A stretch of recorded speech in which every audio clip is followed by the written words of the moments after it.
नमस्कार।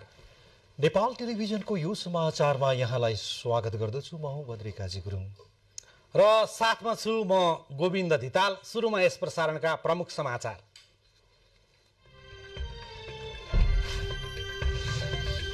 त्रिभुवन अन्तर्राष्ट्रिय विमानस्थलको क्षमता विस्तार गर्न रातभर काम। 21 वटासम्म जहाज पार्किङ गर्न सकिने।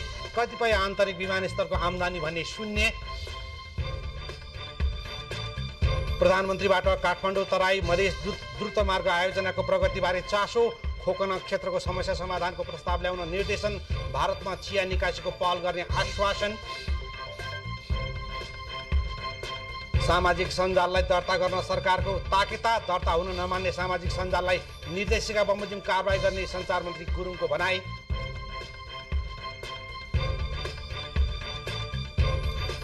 सहारा सहकारी ठगी प्रकरणमा पूर्व गृहमन्त्री रवि लामिछानेसँगको बहस सकियो। चितवन जिल्ला अदालतमा थुनचेक बहस नसकिएपछि लामिछाने न्यायिक हिरासतमा।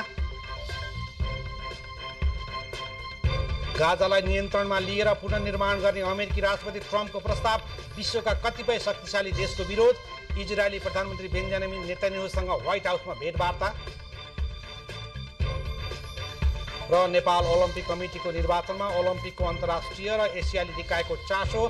जीवनराम श्रेष्ठ तेस्रो पटक अध्यक्ष चुनेको निर्वाचनलाई मान्यता दिन अस्वीकार।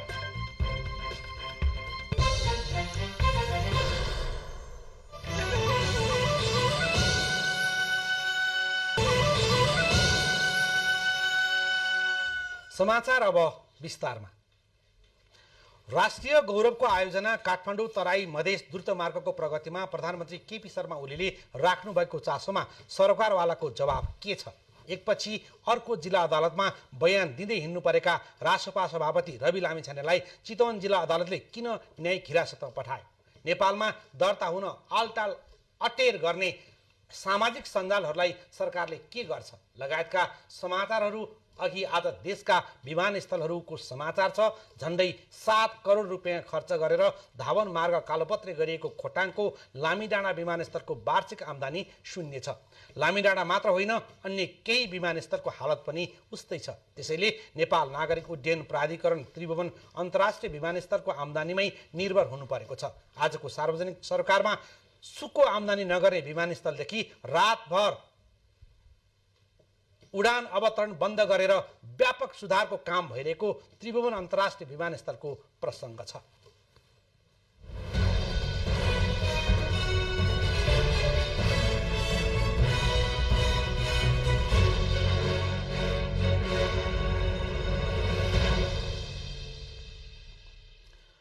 मुलुकभित्र अन्तर्राष्ट्रिय सहित जम्मा 55 वटा विमानस्थलहरू छन्। करोडौं खर्च गरेर निर्माण गरेका कतिपय विमानस्थलहरूको आम्दानी त शून्य प्राय छ। देशभर करिब 35 वटा विमानस्थल नियमित सञ्चालनमा रहे पनि नेपाल नागरिक उड्डयन प्राधिकरणको आम्दानी भने त्रिभुवन अन्तर्राष्ट्रिय विमानस्थलमै निर्भर हुने अवस्था छ। धावन मार्ग कालोपत्र गरिएका विमानस्थलहरू मध्ये 10 वटा अहिले पनि नियमित छैनन् भने 9 वटा विमानस्थलको धावन मार्ग त झन् उडान अयोग्य रहेको छ।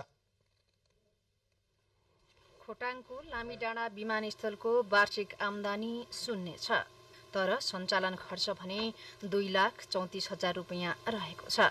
स्थानीयको पहलमा नेपाल नागरिक उड्डयन प्राधिकरणले 6,76,93,000 रुपियाँ लागतमा धावन मार्ग कालोपत्रे गरेको विमानस्थलले गत आर्थिक वर्षसम्म 1 रुपियाँ पनि आम्दानी गर्न सकेन। प्राधिकरणले 2076 साल असार 3 गते विमानस्थल उडान परीक्षण समेत गरेको थियो, तर अहिलेसम्म उडान भएको छैन। त्यस्तै बैतडी विमानस्थलको आम्दानी पनि शून्य छ। सञ्चालन खर्च भने 11,59,000 रुपियाँ रहेको छ। लामीडाँडा र बैतडी विमानस्थल मात्र होइनन्, कालोपत्र भएका र अर्बौं रुपियाँ खर्चेर निर्माण गरेका बागलुङ, रुकुमको चौरजहारी, डोटी, मनाङ, डोल्पाको मसिनी चौर, रुम्जाटार र कालीकोटको सोनथराली लगायतका विमानस्थलहरूको हालत पनि उस्तै छ। करोडौं खर्च तथा आम्दानी भने शून्य। यी सबै विमानस्थलहरूको कुल आम्दानीले खर्चको 15% पनि धान्न नसक्ने नेपाल नागरिक उड्डयन प्राधिकरणले जनाएको छ। खर्च धान्न नसक्ने अवस्था भएपछि प्राधिकरणले सरकारसँग अनुदान मागेर भए पनि ती विमानस्थलहरू सञ्चालन गर्ने तयारी गरिरहेको छ। यी विमानस्थलहरूमा उडान गतिविधिहरू राम्रो भइदियो, धेरै उडानहरू भइदियो, धेरै सङ्ख्यामा यात्रुहरू ओहोरदोहोर गरिदियो भने त्यो समानुपातिक हिसाबमा चाहिँ आम्दानी पनि बढ्ने हो। अब अहिलेको परिस्थिति के छ भने ती विमानस्थलमा अपेक्षित रूपमा उडान सङ्ख्या वृद्धि हुन सकेका छैन। उडान सङ्ख्या वृद्धि हुन नसक्दाखेरि आम्दानी पनि त्यही किसिमले शून्य छ र सञ्चालन खर्च उल्लेख्य रूपमा आम्दानीभन्दा उल्लेख्य रूपमा बढी छ। अब सरकारले चाहिँ अब उडान सङ्ख्या नै वृद्धि गर्नेतर्फ सरकारको योजना पनि अगाडि बढेको छ। यी 10वटै विमानस्थल धावन मार्ग कच्ची हुँदा सञ्चालनमा थिए, तर अहिले कालोपत्र भइसकेको छ, तर सञ्चालन भने भएको छैन। आम्दानी कम र खर्च बढी हुने भएकाले निजी विमानहरू प्राय जान मान्दैनन्। ती विमानस्थलहरूमा सरकारी स्वामित्वको नेपाल वायु सेवा निगमका एउटा पनि विमान सञ्चालनमा छैनन्। विमानस्थलहरूमा जहाज उडान अवतरण नहुने भएपछि सबै विमानस्थलहरू घाटामा सञ्चालन भइरहेका छन्। जहाजको अभाव, महँगो हवाई भाडाका कारण दुर्गम क्षेत्रमा उडान नियमित हुन नसकेको प्राधिकरणले जनाएको छ। तर विमानस्थल भएर पनि सञ्चालन नहुँदा स्थानीयहरू भने निराश छन्। अरू साधन नभएको एउटा विमानस्थल विकल्प थियो, त्यो विमानस्थल पनि बन्द हुँदाखेरि प्रत्यक्ष रूपमा डोटीवासी आम यो जनसमुदायहरूलाई साह्रै गाह्रो परेको छ। कहिलेकाहीँ आपतकालीन रूपमा बिरामीहरूलाई बाहिर लैजानु पर्यो होइन, सुत्केरी भएका महिलाहरूलाई चाहिँ उपचारको क्रममा बाहिर लैजानु पर्यो भने निकै ठुलो समस्याको रूपमा देखिएको छ। हाम्रो विमानस्थल वरपर रहेका व्यवसायीहरूले विमानस्थल सुचारू हुन्छ भनेर लाखौँको लगानी गरेर यहाँ उनीहरूले व्यवसायमा लगानी गरेका थिए, तर विमानस्थल सुचारू नहुँदा अहिले उनीहरू पनि घाटामा परेका छन् र उनीहरूले घाटा बेहोरिरहेका छन्। नेपालमा कुल 55वटा विमानस्थलहरू रहेका छन्, जसमध्ये 3वटा अन्तर्राष्ट्रिय र 52वटा आन्तरिक विमानस्थलहरू रहेका छन्। आन्तरिकतर्फ 41वटा सानो र 11वटा मछौला धावन मार्ग भएका विमानस्थलहरू रहेका छन्। क्यामेरामा प्रधुम्न मिश्र र जिल्ला संवाददाताहरूका साथमा कमला अर्याल, सार्वजनिक सेवा प्रसारण, एनटिभी न्युज, काठमाडौँ। रातभर 8 घण्टा बन्द गरेर त्रिभुवन अन्तर्राष्ट्रिय विमानस्थलमा के बनाइदिन्छ? धेरैको चासोको विषय हो यो। अहिले विमानस्थलमा अन्तर्राष्ट्रिय अप्रोन, समानान्तर ट्याक्सीवे र एक्जिट ट्याक्सीवेहरू निर्माण भइरहेका छन्। गुरु योजना अनुसार विस्तारका यी काम सम्पन्न भएपछि विमानस्थलको रनवे र ट्याक्सीवेको क्षमता बढ्नेछ भने एयर ट्राफिक कन्ट्रोलर एसीटीलाई उडान व्यवस्थापनमा सहज हुनेछ। अन्तर्राष्ट्रिय अप्रोनमा अब 21वटासम्म जहाज पार्किङ गर्न सकिने गरी पार्किङ क्षमता बढ्नेछ। यसबाट पार्किङ नभएर जहाज होल्ड गर्नुपर्ने अवस्थामा समेत कमी आउने विश्वास गरिएको छ। राति 11 बजेदेखि बिहान 7 बजेसम्म आजकल त्रिभुवन अन्तर्राष्ट्रिय विमानस्थलमा कुनै उडान अवतरण हुँदैनन्। बरु यो समयमा यहाँ एकैपटक 50 भन्दा बढी ठूला निर्माण उपकरणका साथमा 200 बढी कामदारहरू खटिरहेका छन्। मध्यरातमा धमाधम काम भइरहेको छ। हालसम्म विमानस्थल विस्तारको काम 50% सकिएको छ। अन्तर्राष्ट्रिय हाम्रो इन्टरनेसनल सिभिल एभिएसन अर्गनाइजेसन आइकाको मापदण्ड अनुसार त्यो एरिया चाहिँ सेफ्टी एरियामा चाहिँ अरू बेला काम गर्नु हामीलाई चाहिँ त्यो अब्स्ट्याकल फ्री हुने भएकोले यो बेलामा चाहिँ काम गर्नलाई हामीले रनवे चाहिँ बन्द गरेर यो रातिको समयमा चाहिँ यो रनवेको कनेक्सन नजिकको रनवेबाट 75 मिटर नजिकको भाग भएको हिसाबले चाहिँ हामीले रनवे चाहिँ अहिले एयरपोर्ट बन्द गरेर काम गर्नु पर्यो हो। त्रिभुवन अन्तर्राष्ट्रिय विमानस्थल विस्तार गुरु योजना अन्तर्गत मध्यरातमा यहाँ धमाधम काम भइरहेको हो। अन्तर्राष्ट्रिय नागरिक उड्डयन संगठन आइकाओको मापदण्ड अनुसार जहाज उडान अवतरण हुने क्षेत्रको 75 मिटर दूरीभित्र निर्माणको काम गर्न पाइँदैन भने निर्माण सामग्री राख्न र खाल्डाखुल्डी पार्न पनि पाइँदैन। त्यसैले अहिले सो दूरीभित्र हुने निर्माण कार्यका लागि विमानस्थल राति 11 बजेदेखि बिहान 7 बजेसम्म बन्द गरेर काम भइरहेको हो। कार्तिक 23 गतेदेखि दैनिक 10 घण्टा बन्द गरेर काम भइरहेकोमा अहिले छोट्याएर 8 घण्टा बनाइएको छ। यसबाट करिब 30% उडान कटौती भएका छन्। गुरु योजना अनुसार अहिलेको अन्तर्राष्ट्रिय टर्मिनल भवनलाई भविष्यमा आन्तरिक टर्मिनल भवनमा परिणत गरी अन्तर्राष्ट्रिय टर्मिनलका लागि नयाँ भवन बनाउने योजना नागरिक उड्डयन प्राधिकरणको छ। यसैलाई आधार मानेर प्राधिकरणले अन्य पूर्वाधार निर्माणको काम गरिरहेको छ। पहिलो प्याकेजमा उत्तरतर्फ अन्तर्राष्ट्रिय एप्रोन, समानान्तर ट्याक्सीवे र एक्जिट ट्याक्सीवेहरू निर्माण भइरहेका छन्। दोस्रो प्याकेज अन्तर्गत कोटेश्वरतर्फ समानान्तर ट्याक्सीवे बनिरहेको छ। अहिले सबै जहाज ट्याक्सीवेबाट धावन मार्ग प्रवेश गरेर उड्नका लागि प्रस्थान गर्दछन्। त्यसका लागि करिब 4-5 मिनटको समय लाग्दछ। नयाँ समानान्तर ट्याक्सीवे निर्माण भइसकेपछि सबै जहाज समानान्तर ट्याक्सीवेमा लाइनमा रहनेछन्। अहिले 4-5 मिनट लाग्ने गरेको समयमा अरू त्यति नै जहाज उडान र अवतरण गर्न सक्ने गरी क्षमता विस्तार हुनेछ। 3.5 मिनट जतिको टाइम चाहिँ एयरक्राफ्टले ट्याक्सीवे इकोदेखि टर्नप्याडमा आउन लगाउँछ होइन। त्यो लगाउँदाखेरि चाहिँ रनवे त अकुपाई भयो, जसले गर्दाखेरि चाहिँ आकाशमा रहेका अरू एयरक्राफ्टहरू चाहिँ होल्डिङ पोजिसनमा रहने भयो होइन। त्यो चिज चाहिँ नहोस् भन्नको लागि चाहिँ अहिले चाहिँ इकोदेखि चाहिँ प्यारलल ट्याक्सीवे यो टर्नप्याडसम्मै यो साउथ साइडको टर्नप्याडसम्मै चाहिँ प्यारलल ट्याक्सीवे ल्याएर यो दुईवटा कनेक्सनले चाहिँ रनवेमा जोडेपछि चाहिँ अबको स्थिति के हुन्छ, यो प्रोजेक्ट सम्पन्न भएको स्थितिमा चाहिँ के हुन्छ भने रनवेमा चाहिँ एयरक्राफ्टहरूले त्यहाँ समय लिँदैन। त्यसैगरी अर्को प्याकेज अन्तर्गत ह्याङ्गर एप्रोन र ट्याक्सीवे निर्माण हुँदैछ। भविष्यमा अन्तर्राष्ट्रिय टर्मिनल बनाउने भनिएको स्थानमा अहिले नेपाल एयरलाइन्स र नेपाली सेनाको ह्याङ्गर छन्। त्यसको पूर्वतर्फ ह्याङ्गर र एप्रोन बनिरहेका छन्। सबै काम सम्पन्न हुँदा अन्तर्राष्ट्रिय एप्रोनमा 21 वटासम्म जहाज पार्किङ गर्न सकिनेछ। विभिन्न 3 प्याकेज अन्तर्गत नयाँ ट्याक्सीवे निर्माण गरी धावन मार्गमै जोड्न थालिएको हो। पूर्वतर्फ समेत यस्तै ट्याक्सीवे निर्माण हुँदैछन्। विमानस्थल बन्द हुँदाको समयमा अहिले 75 मिटर क्षेत्रमा केन्द्रित भएर काम भइरहेको छ। त्योभन्दा बाहिरको क्षेत्रमा भने अरू समयमा पनि काम भइरहेको छ। 75 मिटर भित्रको काम सम्पन्न भइसकेपछि पनि अन्य काम भने निरन्तर भइरहनेछ। राति 8 घण्टा विमानस्थल बन्द गर्दा भोलिपल्ट बिहानसम्म सबै खाल्डो पुरेर जस्ताको तस्तै बनाउनु पर्छ। त्यसपछि मात्रै जहाज सञ्चालन गर्न पाइन्छ। सोही कारण विमानस्थल बन्द गर्नु परेको प्राधिकरणले जनाएको छ। गुरु योजना अन्तर्गतको सम्पूर्ण काम 2026 अक्टोबरमा सक्ने लक्ष्य रहेको छ। यति बेला मध्यरातको 12:30 बजेको छ। त्रिभुवन अन्तर्राष्ट्रिय विमानस्थल यति बेला बन्द छ। राति 11 बजेदेखि बिहान 7 बजेसम्म बन्द गरेर त्रिभुवन अन्तर्राष्ट्रिय विमानस्थलको विस्तार कार्य धमाधम भइरहेको छ। आगामी चैत्र 18 गतेपछि मात्रै अन्तर्राष्ट्रिय विमानस्थल पूर्ववत अवस्थामा फर्कनेछ। त्यसपछि पनि विमानस्थलको गुरु योजना अनुसार अन्य कामहरू भने निर्बाध रूपले अगाडि बढ्ने भएका छन्। क्यामेरामा कुमार शर्माका साथ निराजन खनाल, नेपाल टेलिभिजन, काठमाडौँ। प्रसङ्ग फेरि पनि त्रिभुवन अन्तर्राष्ट्रिय विमानस्थलकै। त्रिभुवन अन्तर्राष्ट्रिय विमानस्थल 10 घण्टासम्म बन्द गरेर लगातार करिब 3 महिनादेखि विस्तारको काम भइरहेको छ। हिजो आज पनि दैनिक 8 घण्टा विमानस्थल बन्द गरेर निर्माणको काम जारी छ। विमानस्थल विस्तारको काममा कति प्रगति भएको छ भनेर हामीले नागरिक उड्डयन प्राधिकरण हवाई यातायात क्षमता अभिवृद्धि आयोजनाका प्रमुख दिपेन्द्र श्रेष्ठलाई सोधेका छौँ।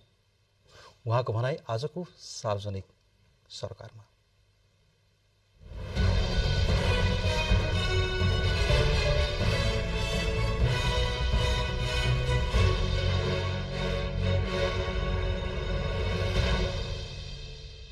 टिआईको गुरु योजना हुन्छ चाहिँ यहाँ विभिन्न ट्याक्सीवेहरू निर्माण गर्ने काम, जस्तो प्यारलल ट्याक्सीवे, अर्को अब इन्ट्री एक्जिट ट्याक्सीवे, त्यस्तै विभिन्न एप्रोनहरू निर्माण गर्ने कामहरू भइरहेछ। र अब जस्तो यो दक्षिणतिर प्यारलल ट्याक्सीवे बनाउने काम, यो चाहिँ अब राति चाहिँ अब तपाईँको एयरपोर्ट बन्द गरेर पनि कामहरू भइरहेछ भनेदेखि अलि रनवेदेखि टाढाको कामहरू चाहिँ 24 घण्टा पनि भइरहेछ। जस्तै रातिको कामको कुरा गर्ने हो भने चाहिँ त्यो ठाउँमा करिब यो 50% जति चाहिँ प्रोग्रेस भइसकेको छ र ओभरअलमा चाहिँ यो 40% जति चाहिँ प्रोग्रेस भएको छ त्यो काम। त्यस्तै गरी अब यता इन्टरनेसनल एप्रोन बनाउने काम, यो चाहिँ अब नर्थतिर, त्यहाँ यो रातिको काम चाहिँ करिब त्यो 50% जति नै छ त्यो पनि, र ओभरअलमा चाहिँ 60% जति प्रोग्रेस भइसकेको छ। त्यस्तै गरी अब यो ह्याङ्गर एप्रोन र ट्याक्सीवे बनाउने यो पूर्वतिर, त्यो काम चाहिँ रातिको काम लगभग यो 40% जति प्रोग्रेस भएको छ र ओभरअलमा चाहिँ 30% जति प्रोग्रेस भएको छ।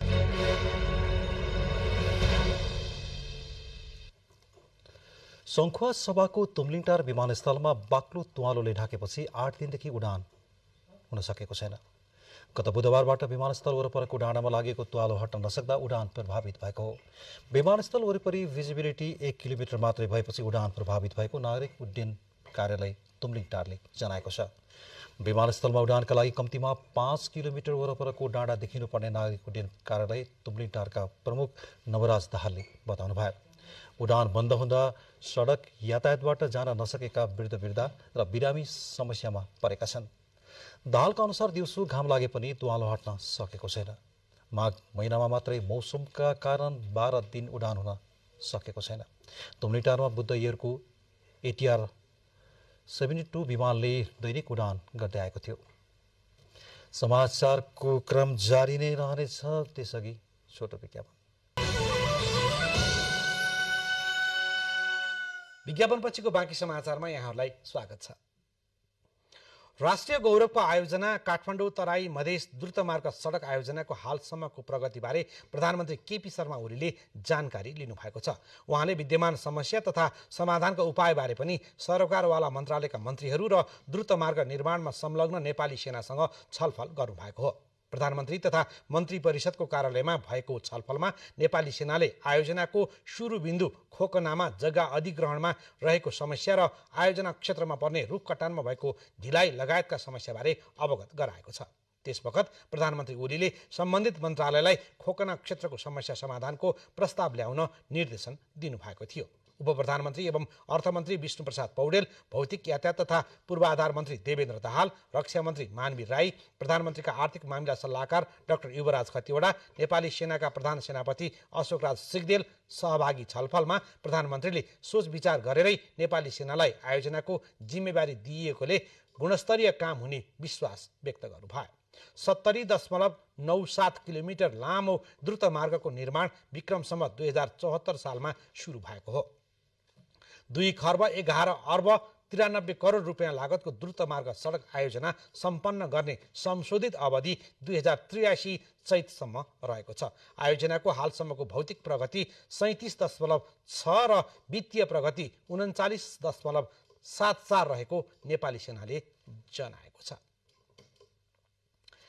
यसैबीच नेपाली चियाको भारत निर्यातमा देखिएका समस्या समाधानमा सरकारले आवश्यक पहल गर्ने भएको छ। नेपाली चियालाई लिलामी प्रक्रियाबाट मात्र आयात गर्ने नीतिगत व्यवस्था भारतले गर्न लागेको भन्दै चिया उत्पादकहरूले बुझाएको ज्ञापन पत्र लिँदै प्रधानमन्त्री केपी शर्मा ओलीले समस्या समाधानमा आवश्यक पहल गर्ने बताउनु भएको हो।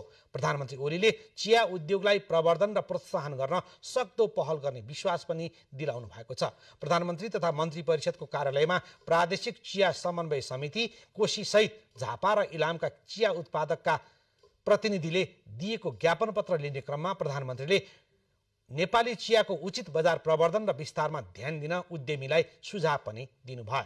उहाँले चिया निर्यातमा उत्पन्न समस्याको समाधान औपचारिक र अनौपचारिक दुवै संयन्त्रबाट खोजिने उल्लेख गर्नुभयो। प्रादेशिक चिया समन्वय समितिका अध्यक्ष आदित्य पराजुलीले चिया निर्यातबाट वार्षिक 6 अर्ब रुपियाँ आर्जन हुने गरेको जानकारी दिँदै नेपाली चियालाई दिइने निर्यात अनुदान तत्काल उपलब्ध गराउन र चिया बगान क्षेत्रमा सहज बिजुली आपूर्ति एवं महसुलको प्रबन्ध गराउन समेत प्रधानमन्त्रीसँग माग गर्नुभएको थियो। सरकारले सामाजिक सञ्जालको प्रयोग र सञ्चालनलाई व्यवस्थित गर्न दर्ता गर्न ताकेता गरेको छ।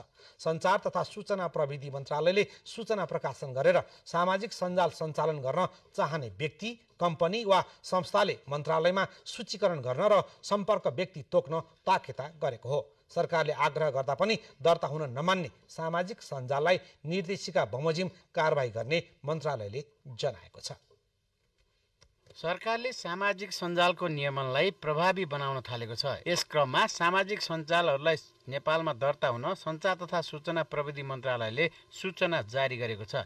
सूचनामा सामाजिक सञ्जाल सञ्चालन गर्न चाहने व्यक्ति, कम्पनी वा संस्थाले मन्त्रालयमा सूचीकरण गर्न र सम्बन्धित व्यक्ति तोक्न भनिएको छ। यसअघि पनि सरकारले फेसबुक, यक्स, टिकटक, लिङ्कडिन लगायत सामाजिक सञ्जालको प्रयोगलाई व्यवस्थित गर्ने निर्देशिका 2080 को प्रावधान अनुरूप सूचीकृत हुन पटक पटक आग्रह गर्दै आएको हो। अनलाइन प्लेटफर्महरूलाई व्यवस्थित र जिम्मेवार बनाउँदै डिजिटल स्पेसलाई सुरक्षित तथा मर्यादित बनाउन सरकारले अनिवार्य सूचीकरण गर्न र सम्पर्क व्यक्ति तोक्न भनेको हो। सामाजिक सञ्जालहरू नेपालमा उसको अफिस नभएको कारणले गर्दा यो हामीले अपिल गरेका हौँ। यस पछाडि केही दिन हामी जुन चाहिँ कुर्छौँ, हुनसक्छ 1-1.5 महिना हामी कुरौला, किनभने विदेशबाट आउँदाखेरि उसको प्रक्रियागत कुराहरूमा केही ढिलो होला, आजको भोलि जुन चाहिँ गर्न सकिँदैन, त्यसमा हामी जुन चाहिँ केही कुर्छौँ होइन। हामीले पटक पटक उहाँहरूले त्यसबाट भए पनि सम्पर्क भएन भने हाम्रो कानुनमा जे व्यवस्था छ, निर्देशिकामा जे व्यवस्था छ त्यो बमोजिम हामी अगाडि बढ्छौँ। सामाजिक सञ्जालको प्रयोगलाई व्यवस्थित गर्ने निर्देशिका 2080 मा नेपालमा आफ्नो सेवा प्रदान गर्ने सामाजिक सञ्जाल प्लेटफर्महरूले अनिवार्य रूपमा दर्ता गर्नुपर्ने उल्लेख छ। त्यसैगरी आपत्तिजनक सामग्रीको निगरानी र हटाउने प्रक्रिया सुनिश्चित गर्नुपर्ने र प्रयोगकर्ताहरूको गोपनीयता तथा डाटा सुरक्षामा विशेष ध्यान दिनुपर्ने उल्लेख छ। निर्देशिकाको पूर्ण कार्यान्वयनका लागि सरकारले प्रभावकारी कदम चालेको हो। यसैबीच सञ्चार तथा सूचना प्रविधि मन्त्री पृथ्वी सुब्बा गुरुङले दर्ता हुन अटेर गर्ने सामाजिक सञ्जाल बन्द हुने बताउनुभयो।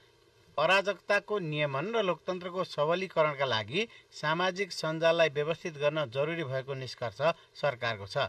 त्यसैले सामाजिक सद्भाव र धार्मिक सहिष्णुता कायम राख्ने उद्देश्यका साथ सरकारले सामाजिक सञ्जाल सम्बन्धी विधेयक समेत संसदमा दर्ता गरेको छ। तर विधेयकबारे सरकारमै रहेको ठूलो दलका जिम्मेवार पदाधिकारी र अन्य क्षेत्रबाट समेत विरोध भएका बेला सञ्चार मन्त्री गुरुङले अलिअलि विरोध आएको भन्दै मनपरी गर्ने कुरा लोकतन्त्र नभएको उल्लेख गर्नुभयो। हेट स्पिचहरू ल्याएर गलत कुराहरू भनेर कसैबाट चाहिँ योजनाबद्ध रूपले कुनै व्यक्तिको, कुनै संस्थाको, कुनै समाजको, कुनै जातिको, कुनै समुदायको दुर्नाम गर्ने, बदनाम गर्ने, त्यसलाई चाहिँ तपाईँको चाहिँ हेप्ने, यस्तो परिस्थितिले चाहिँ सभ्य समाजको निर्माण हुन सक्छ र सक्दैन होला। त्यसले चाहिँ हाम्रो लोकतन्त्र बलियो हुन्छ, बलियो हुँदैन होला। त्यसकारणले यसको नियमन गर्नु जरुरी छ। नेपालमा सामाजिक सञ्जालको बढ्दो प्रयोगसँगै यसको दुरुपयोग पनि बढेको छ। त्यसैले अभिव्यक्ति स्वतन्त्रता र नागरिकको सुसूचित हुने अधिकारलाई सुनिश्चित हुने गरी सरकारले सामाजिक सञ्जालको प्रयोगलाई नियमन गर्न कानुनी रूपमै व्यवस्थित गर्न लागेको हो। प्राप्त तथ्याङ्क अनुसार पछिल्लो 5 वर्षमा साइबर अपराधका घटना झण्डै 7 गुणाले बढेको छ। गत वर्ष मात्रै प्रहरीमा 15,000 बढी उजुरी परेको थियो। यसैबीच बढिरहेको साइबर अपराधलाई नियन्त्रण गर्न पनि आवश्यक ऐनको मस्यौदा तयार गरिरहेको सञ्चार तथा सूचना प्रविधि मन्त्रालयले जनाएको छ। यसैगरी सूचना प्रविधि तथा साइबर सुरक्षा सम्बन्धी विधेयकको मस्यौदा तयार भइसकेकोले चालु अधिवेशनमै पेश गर्ने तयारी पनि मन्त्रालयको छ। क्यामेरामा प्रद्युम्न ढुङ्गेलका साथ केशवराज विष्ट, सार्वजनिक सेवा प्रसारण संस्था, नेपाल टेलिभिजन। सञ्चार तथा सूचना प्रविधि मन्त्री पृथ्वी सुब्बा गुरुङले सामाजिक सञ्जालले अराजकता फैलाएको छ, नियमन गर्नु पर्यो भन्दै गुनासो लिएर थुप्रै मानिसहरू मन्त्रालय आउने गरेको बताउनु भएको छ। प्रेस चौतारी नेपालको काठमाडौँ जिल्ला समितिको अधिवेशनमा बोल्दै उहाँले सरकारका प्रवक्ता समेत रहनुभएका मन्त्री गुरुङले यस्तो बताउनु भएको हो।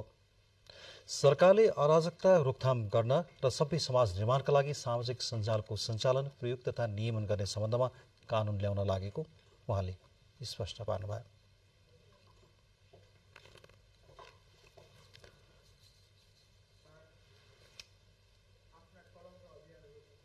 न्युजहरू बुकिङ गर्ने, ह्याक गर्ने, अर्का चाहिँ नक्कली नामहरू अर्को उसमा चाहिँ फेक प्रयोग गर्ने, अनि तपाईँको फिसिङ गर्ने, मिसिङ गर्ने, के भन्छ नि हामी यो सबै कुराहरू चाहिँ जे भइरहेको छ यो चाहिँ नियमन गर्न जरुरी छ। त्यस कारण यो चाहिँ अराजकतावादले लोकतन्त्र बलियो हुन्छ, दुनियाँमा कहीँ पनि हुँदैन। अराजकतावाद र लोकतन्त्रको चाहिँ विपरीत चाहिँ तपाईँको बात हो। त्यसले जहाँ चाहिँ अराजकता हुन्छ त्यहाँ लोकतन्त्र बलियो हुँदैन, जनताको अधिकार सुरक्षित हुँदैन। जहाँ चाहिँ स्वतन्त्रवाद हुन्छ, जहाँ चाहिँ तपाईँको निरङ्कुशता हुन्छ, त्यहाँ जनताको अधिकार खुसीको हुन्छ। त्यस कारणले हामीले चाहिँ यो चाहिँ अनलाइन मिडियालाई चाहिँ व्यवस्थापन त गर्नु पऱ्यो नि, त्यसलाई नियमन त गर्नु पऱ्यो नि। त्यो नियमन गर्ने भने चाहिँ दुईवटा कुरा हुँदैछ नि। एउटा चाहिँ तपाईँको कैद गर्नु पऱ्यो, एउटा चाहिँ जरिवाना गर्नु पऱ्यो। हामीले चाहिँ कैद गर्नु जरिवाना अलिक जोड किन दिएको नि, यो त व्यवसाय गर्ने चिज हो।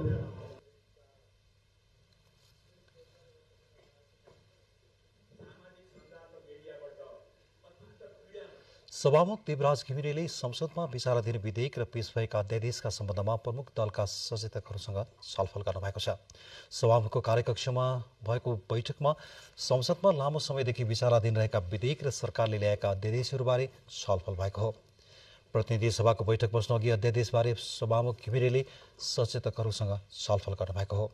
बैठकमा कानुन मन्त्री अजय कुमार चौरसियाले अध्यादेशको बारेमा छलफल भएको जानकारी दिनुभयो।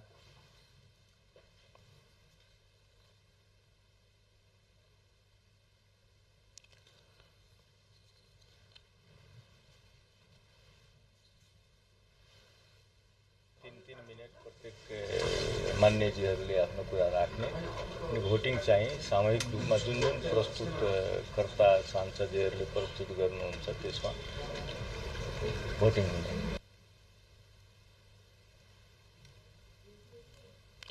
प्रतिनिधि सभाको बैठक भोलि बस्ने कार्यक्रम रहेको छ।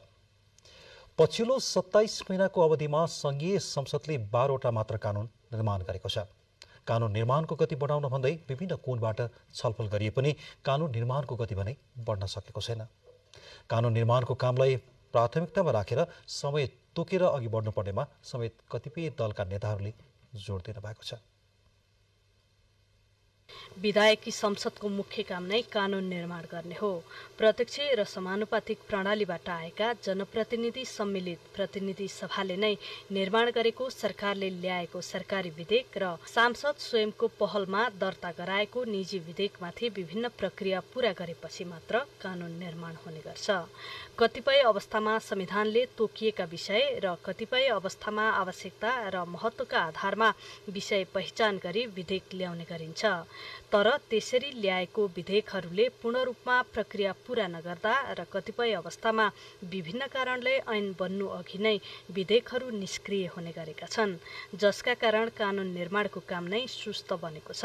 पछिल्लो 27 महिनाको अवधिमा संघीय संसदबाट जम्मा 12वटा मात्र कानुन निर्माण भएका छन्। तर संविधान अनुसार संघले बनाउनु पर्ने 151 मध्ये करिब 20वटा कानुन निर्माण गर्न बाँकी छ। राष्ट्रिय स्वतन्त्र पार्टीका प्रमुख सचेतक सन्तोष परियारले राजनैतिक दलहरू संसदका काम कारबाहीप्रति जिम्मेवार नदेखिँदा कानुन निर्माणको प्रक्रिया नै सुस्त भएको बताउनुभयो। अब यसको पछाडिको मुख्य दोष त स्थापित र ठुला भनेका पार्टीहरूले नै हो, किनभने कानुन निर्माण प्रक्रियामा उहाँहरूको जुन गम्भीरता चाहिन्छ त्यो म आज पनि पाउँदिनँ। सत्ता र सरकार बाहेक उहाँहरूसँग धेरै ठुलो यो हामीले यत्रो उपलब्धि गरेर ल्याएको यो संविधानमा व्यवस्था भएका जनताका अधिकारलाई कानुन निर्माण गर्दै स्थापित गर्नुपर्छ र परिवर्तनको आवाज दिनुपर्छ भन्ने कुराहरू मैले उहाँहरू त्यति गम्भीर तरिकाले उहाँले लिएको मैले पाएको छैन। यो बिचमा काम गरिरहँदाखेरि अब हाम्रो प्रयत्न त रहन्छ, तर मैले फेरि पनि भने हामी निर्णायक होइन, हाम्रा मात्रै प्रयत्न, हाम्रा मात्रै बलले पुग्दैन। हुन त सभालाई सक्रिय बनाउने र कानुन निर्माणको कामलाई प्रभावकारी बनाउन राष्ट्रिय सभाका अध्यक्ष, प्रतिनिधि सभाका सभामुखदेखि विषयगत समितिका सभापति, दलका सचेतक र प्रमुख सचेतकहरू निरन्तर छलफल गरिरहेका छन्।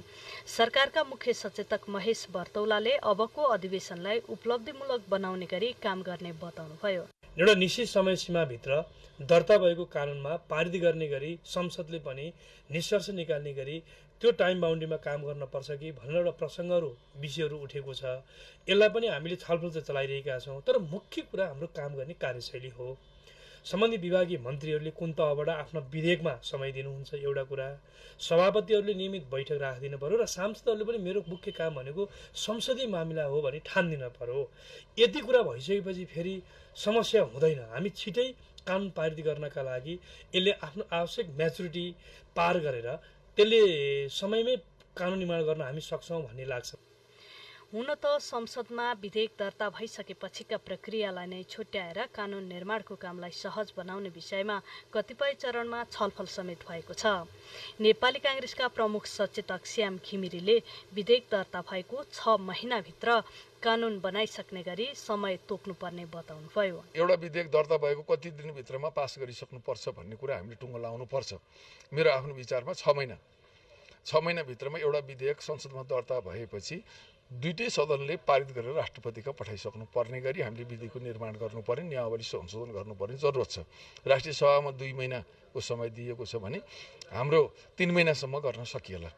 3 महिना गर्दा 3 2 5 महिना हुन्छ। 5 महिना भएपछि 1 महिना संसदीय अन्य प्रक्रियाका लागि हामीले समय छुट्यायौँ भने 6 महिनामा एउटा विधेयक टेबल भएको 6 महिनाभित्रमा चाहिँ त्यो राष्ट्रपति कहाँ पुग्ने गरी हामीले नियमावली संशोधन गर्न सकेनौँ भने हामीले चाहेको लक्ष्य प्राप्ति गर्न सक्दैनौँ। तर कतिपय दलका नेताहरूले भने कानून निर्माण गर्ने काम हतारमा भन्दा पनि जिम्मेवारपूर्ण भएर सर्वपक्षसँग छलफल गर्नुपर्ने बताउँछन्। क्यामेरामा सुरेन्द्र आचार्य, राजेश थापा र राम थापाका साथ सलुजा दहाल, काठमाडौँ। जनसरोकार र चासोका थुप्रै प्रसङ्गहरू बाँकी नै छन्, त्यसअघि छोटो विश्राम।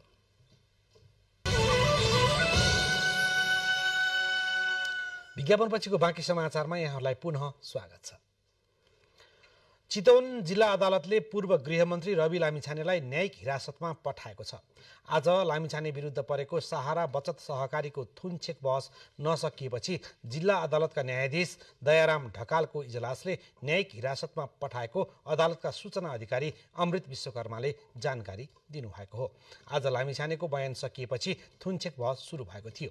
सरकारी वकिलको तर्फबाट जिल्ला न्यायाधिवक्ता रवि नेउपाने, सहायक न्यायाधिवक्ता बुद्धबहादुर थापा र अमृत सुवेदीले बहस गर्नुभएको थियो। जाहेरवालाका तर्फबाट अधिवक्ता रमेश काफ्लेको बहस सकिएको छ। लामिछाने विरुद्ध सहारा चितवन बहुद्देश्य सहकारी संस्थाको रकम ठगी सम्बन्धी मुद्दा दायर भएको थियो। लामिछानेको मुद्दा हेर्दैमा रहेकोले भोलि बिहान 10 बजे अदालतमा उपस्थित हुनुपर्नेछ। गण्डकी प्रदेशले स्थापना दिवस मनाएको छ। कार्यक्रममा गण्डकी प्रदेशका प्रमुख डिल्लीराज भट्टले संविधानको मर्म अनुसार जिम्मेवार भएर काम गर्नुपर्नेमा जोड दिनुभयो। उहाँले नेपालको संविधान, संवैधानिक कार्यसूची, प्रचलित कानुन, संहिताको मर्म अनुसार नागरिक सामु जिम्मेवार भई काम गर्नुपर्छ भन्नुभयो। प्रदेश स्थापनाको औचित्य प्रमाणित गर्न सरोकारवाला निकायले थप कसरत गर्नुपर्ने भनाई उहाँको थियो। मुख्यमन्त्री सुरेन्द्रराज पाण्डेले नेपालको संविधानले प्रदेश सरकारलाई दिएको अभिभारा पूरा गर्न सरकार प्रतिबद्ध रहेको बताउनु भयो। गण्डकी प्रदेश सभाका सभामुख कृष्ण प्रसाद धितालले प्रदेशको औचित्यलाई पुष्टि गर्ने गरी काम गर्न आवश्यक रहेको बताउनु भयो। त्यस अवसरमा जात जातिका संस्कृति झल्काउने नृत्य प्रस्तुत गरिएका थिए। केवल निन्दा र नकारात्मक सोचलाई बदल्दै सकारात्मक सोच र आत्मविश्वासका साथ सामूहिक प्रयत्नबाट नै अवसरको रूपमा लिएर अगाडि बढ्नु जरुरी छ भन्ने म ठान्दछु। मुकुलुङमा केबल कार निर्माणको विषयमा जारी विवादमा सरकार र आन्दोलनरत पक्षबीच भएको वार्तामा सहमति जुटेपछि एक साता लामो यातायात बन्द खुलेको छ। सरकार र आन्दोलनरत पक्षबीचको सहमतिसँगै बन्द खुलेपछि आजदेखि यातायात सञ्चालनमा आएको हो। बन्द खुलेपछि ताप्लेजुङ लगायतका पूर्वी पहाडी जिल्लाबाट बाहिरिने र जिल्ला भित्रिने यातायातका साधनहरू आजदेखि चल्न थालेको छ। यसैगरी ग्रामीण सडकमा पनि यातायात सञ्चालनमा आएका छन्। पाथिभरामा केबल कार निर्माणको विवादपछि मेची राजमार्ग र तमोर करिडोर सडकमा माघ 15 गतेदेखि अनिश्चितकालीन यातायात बन्द गरिएको थियो। बन्दले पूर्वका 9 जिल्लाको जनजीवन प्रभावित भएको थियो। जनजीवन प्रभावित बन्दै गएपछि सरकारले बनाएको वार्ता टोली र आन्दोलनरत पक्षबीचको वार्तामा हिजो सहमति जुटेको हो। दुई पक्षबीच 27 गते पुनः वार्तामा बसी विस्तृत छलफल गर्ने समेत सहमति भएको छ। पश्चिम नवलपरासीको नारायणी पारीको सुस्ता गाउँमा स्थानीय बसोबासका आधारमा विद्युत मिटर जडान हुने भएको छ। अधिकांश स्थानीयसँग नागरिकता र लाल पूर्जा नहुँदा राष्ट्रिय प्रसारण लाइनको विद्युत पुग्दा पनि स्थानीयले बिजुली बाल्न नपाएपछि अब बसोबासका आधारमा विद्युत मिटर जडान गरिने भएको हो। राष्ट्रिय प्रसारण लाइनको विद्युत पुगेको 4 महिना भइसक्दा समेत सुस्तावासीले बिजुली बाल्न पाएका छैनन्। सुस्ता बचाऊ अभियानको टोलीले विद्युत प्राधिकरणका कार्यकारी निर्देशक कुलमान घिसिङलाई भेटेर समस्याबारे जानकारी गराएपछि स्थानीय तहको सिफारिसको आधारमा नागरिकता र लाल पूर्जा नभए पनि विद्युत मिटर जडान गर्ने टुङ्गो लागेको हो। घिसिङले सुस्ताको समस्या फरक खालको भएकाले स्थानीय तहको सिफारिसको आधारमा मिटर जडान गरेर विद्युत वितरण गर्न मातहतको निकायलाई निर्देशन दिनुभएको सुस्ता बचाऊ अभियानका प्रवक्ता रविन्द्र जयसवालले जानकारी दिनुभयो। गत असोज 10 गते राष्ट्रपति रामचन्द्र पौडेलले सुस्तामा विद्युत प्रसारण लाइनको उद्घाटन गर्नुभएको थियो। समाचारको क्रम जारी नै रहनेछ। त्यसअघि प्रमुख समाचार फेरि एकपटक।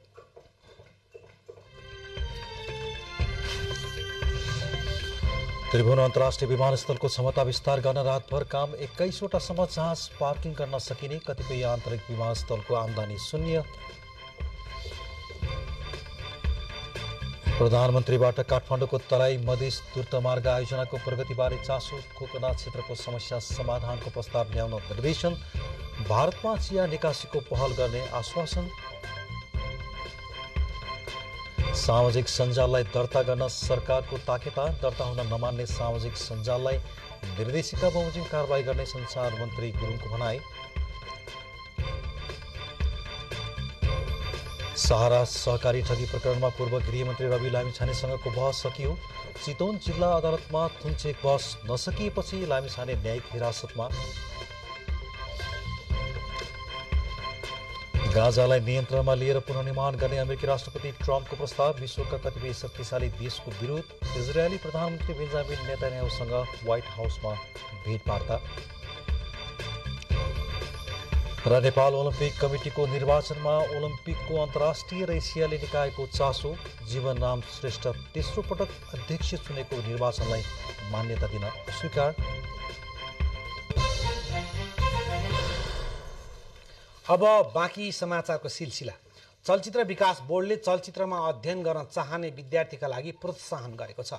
चलचित्र क्षेत्रमा माध्यमिक तहदेखि स्नातकोत्तरसम्मका विद्यार्थीलाई प्रोत्साहन स्वरूप छात्रवृत्ति प्रदान गरिने भएको हो।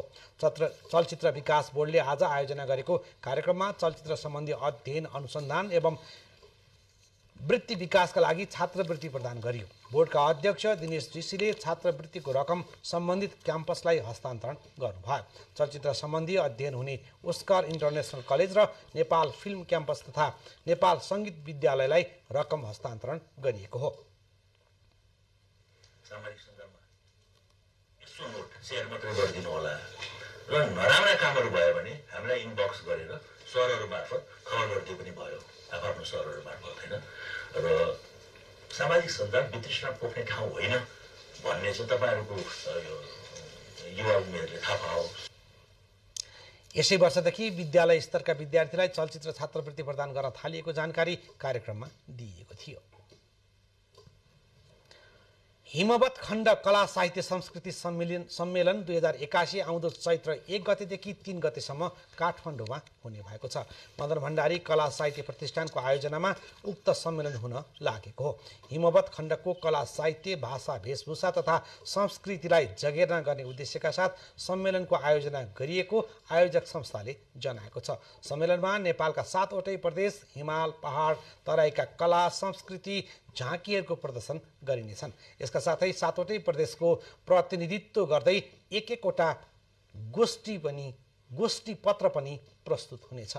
सम्मेलनमा हिमवत खण्डमा बसोबास गर्दै आएका विभिन्न भाषाभाषी, संस्कृति, सभ्यता र ज्ञान परम्परालाई आदान प्रदान गरिने पत्रकार सम्मेलनमा मदन भण्डारी कला साहित्य प्रतिष्ठानका अध्यक्ष डाक्टर विजय सुब्बाले जानकारी दिनुभयो। यसैगरी सम्मेलनको पहिलो दिन हिमवत खण्डका नेपाली संस्कृति झल्कने चलचित्रहरूको प्रदर्शन हुने, दोस्रो दिन प्राज्ञिक विमर्श तथा गोष्ठी, नेपालको लोक संस्कृतिबारे गोष्ठी, हिमवत कन्सर्ट तथा तेस्रो दिन सञ्चार माध्यममा नेपाली भाषा विषयक गोष्ठी तथा कविता उत्सव हुनेछ।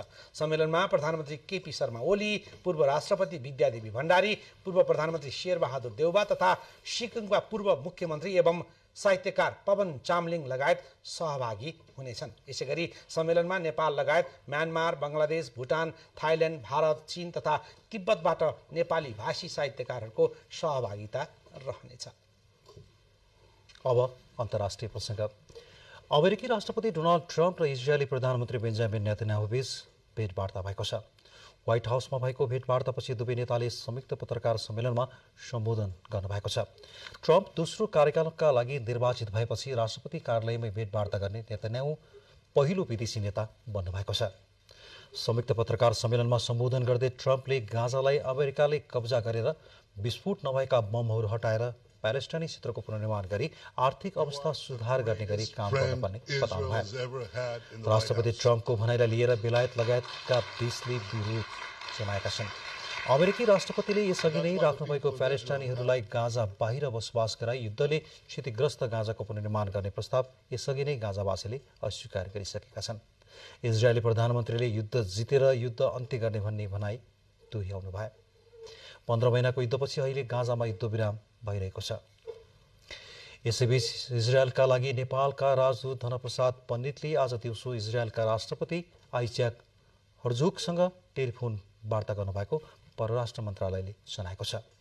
टेलिफोन वार्तामा इजरायलका राष्ट्रपतिले दुई देश बीचको सम्बन्धको विविध पक्षहरूसँगै हमासले बन्धक बनाएको नेपाली विद्यार्थी विपिन जोशीको रिहाईको विषयमा छलफल भएको परराष्ट्र मन्त्रालयद्वारा जारी प्रेस विज्ञप्तिमा उल्लेख गरिएको छ। इजरायली राष्ट्रपतिले जोशी लगायत सबै बन्धकहरूको सुरक्षित रिहाई र स्वदेश फिर्ता गर्न सबै प्रयास भइरहेको जानकारी गराउनु भएको पनि परराष्ट्र मन्त्रालयले जनाएको छ। आर्थिक समाचार, खेलकुद सम्बन्धी प्रसङ्ग र मौसम सम्बन्धी समाचार बाँकी नै छन्, त्यसअघि छोटो विश्राम।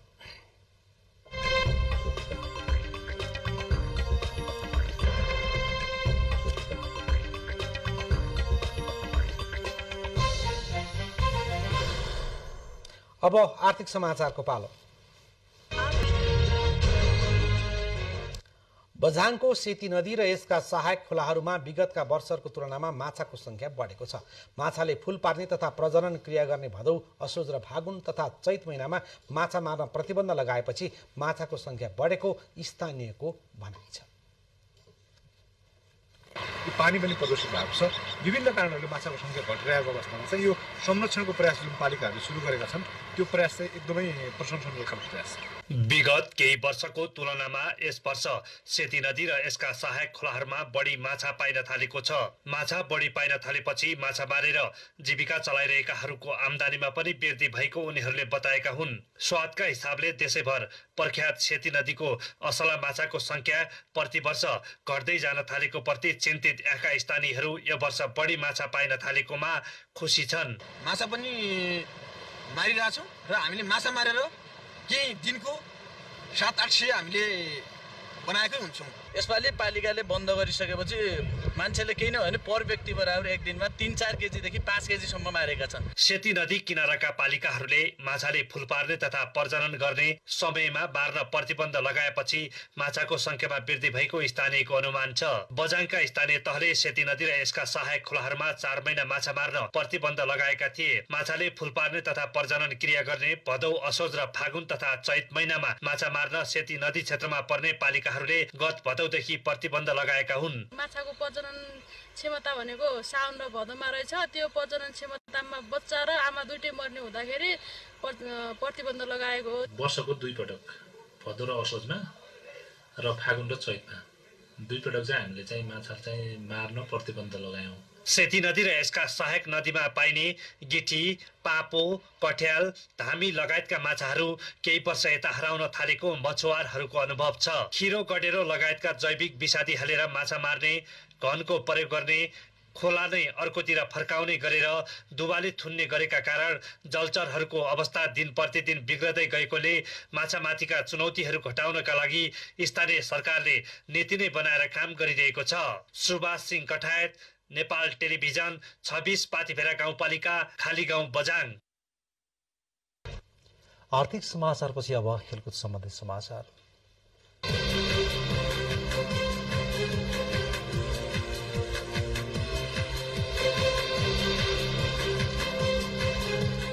नेपाल ओलम्पिक कमिटी एनओसीको गत पुस 13 गते सम्पन्न निर्वाचनप्रति ओलम्पिकको अन्तर्राष्ट्रिय र एसियाली निकायले चासो व्यक्त गरेको छ।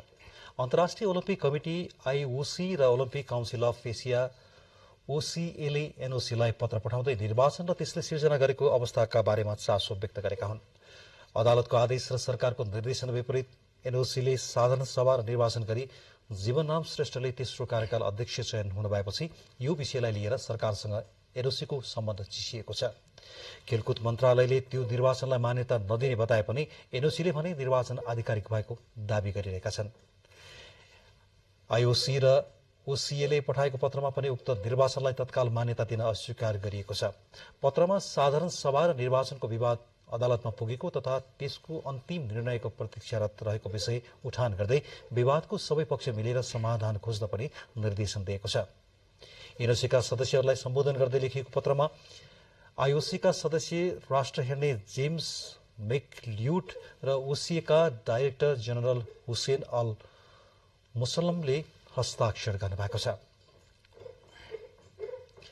घरेलु मैदानमा भइरहेको 3 देश सम्मिलित महिला त्रिकोणात्मक T20 क्रिकेट श्रृङ्खलामा नेपालले लगातार 5औं हार बेहोरेको छ। थाइल्याण्ड र नेदरल्याण्ड सहितको त्रिदेशीय श्रृङ्खलामा नेपालले खेल्ने 6 खेलमा 5 खेल हारिसकेको छ। श्रृङ्खला अन्तर्गत कीर्तिपुर स्थित त्रिवेणी मैदानमा आज भएको आफ्नो 5औं खेलमा नेपाल नेदरल्याण्डसँग 10 विकेटले पराजित भयो। टस जितेर पहिलो ब्याटिङ गरेको नेपालले 4 विकेटको क्षतिमा 145 रनको प्रतिस्पर्धात्मक योगफल तयार गरेको थियो। नेपालका लागि पूजा महत्वले 62 रनको अर्धशतकीय पारी खेले पनि आफ्नो टोलीलाई जित दिलाउन सकिनन्। जितका लागि 146 रनको लक्ष्य पछ्याएको नेदरल्याण्ड्सले 19 ओभर 4 बल खेल्दै बिना कुनै विकेटको क्षतिमा लक्ष्य पूरा गर्यो। लगातार पराजित भएसँगै उपाधि दौडबाट बाहिरिसकेको नेपालले आफ्ना खेलहरूमा रन स्कोर बढाए पनि जित दर्ता गर्न नसक्दा अङ्क जोड्न सकेको छैन। 4 खेल जितेर 8 अङ्क बनाएको थाइल्याण्ड शीर्ष स्थानमा छ। 6 अङ्क बनाएको नेदरल्याण्ड्स दोस्रो स्थानमा छ र श्रृङ्खलामा सबै टोलीले एक आपसमा 3-3 खेल खेलेपछि तालिकाको शीर्ष स्थानमा रहने टोली च्याम्पियन बन्नेछ। सिलसिला खेल समाचारकै छ। मच्छिन्द्र फुटबल क्लब पोखरामा जारी 24औं रारा गोल्ड कप फुटबल प्रतियोगिताको क्वार्टर फाइनलमा प्रवेश गरेको छ। पोखरा रङ्गशालामा आज भएको दोस्रो प्री क्वार्टर फाइनल खेलमा विभागीय टोली एपीएफ फुटबल क्लबलाई 2-0 गोलले हराउँदै मच्छिन्द्र अन्तिम 8मा पुगेको हो। मच्छिन्द्रलाई जित दिलाउन आदित्य साक्य र स्टेफन कमाहाले गोल गरे। अब मच्छिन्द्रले क्वार्टर फाइनलमा 5 पटकको विजेता 3 स्टार क्लबसँग माघ 27 गते खेल्नेछ। प्रतियोगितामा भोलि एनआरटी र चर्च बोइज क्लब बीच खेल हुनेछ।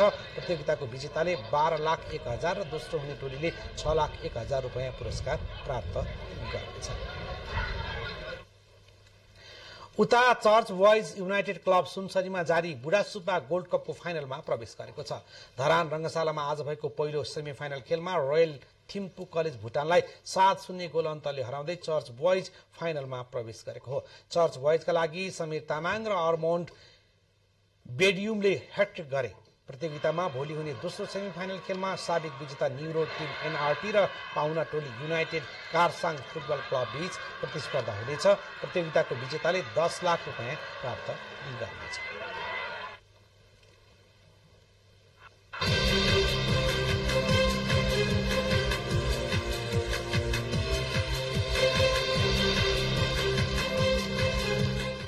अब मौसम सम्बन्धी जानकारी। हाल देशमा पश्चिमी न्यूनचापीय प्रणालीको प्रभाव रहेको मौसम पूर्वानुमान महाशाखाले जनाएको छ।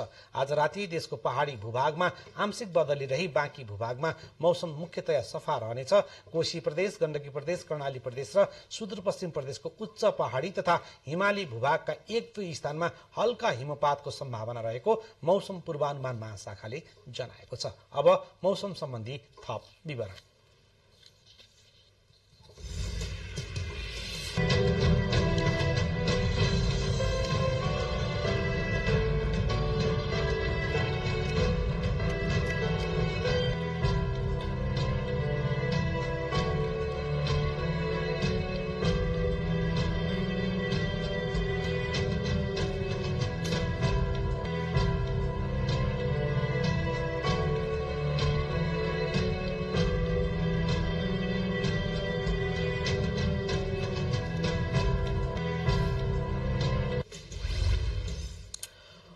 मौसम सम्बन्धी यो जानकारी सहित हामी समाचार बुलेटिनको अन्तिममा आइपुगेका छौं। अन्त्यमा प्रमुख समाचार एकपटक फेरि। त्रिभुवन अन्तर्राष्ट्रिय विमानस्थलको क्षमता विस्तार गर्न रातभर काम। 21 वटासम्म जहाज पार्किङ गर्न सकिने। कतिपय आन्तरिक विमानस्थलको आमदानी भने शून्य। प्रधानमन्त्रीबाट काठमाडौँ तराई मधेस द्रुत मार्ग आयोजनाको प्रगतिबारे चासो। पोखरा क्षेत्रको समस्या समाधानको प्रस्ताव ल्याउन निर्देशन। भारतमा चिया निकासीको पहल गर्ने आश्वासन।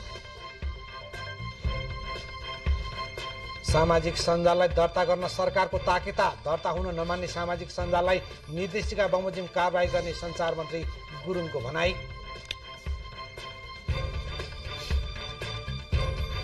सहारा सहकारी ठगी प्रकरणमा पूर्व गृहमन्त्री रवि लामिछानेसँगको बहस सकियो।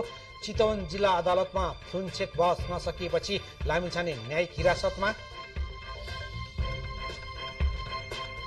गाजालाई नियन्त्रणमा लिएर पुनर्निर्माण गर्ने अमेरिकी राष्ट्रपति ट्रम्पको प्रस्ताव, विश्वका कतिपय शक्तिशाली देशको विरोध, इजरायली प्रधानमन्त्री बेन्जामिन नेतान्याहुसँग व्हाइट हाउसमा भेटवार्ता र नेपाल ओलम्पिक कमिटीको निर्वाचनमा ओलम्पिकको अन्तर्राष्ट्रिय र एसियाली निकायको चासो, जीवनराम श्रेष्ठ तेस्रो पटक अध्यक्ष चुनेको निर्वाचनलाई मान्यता दिन अस्वीकार। हवस् त, समाचार सकियो, हामीलाई बिदा दिनुहोस्, नमस्कार।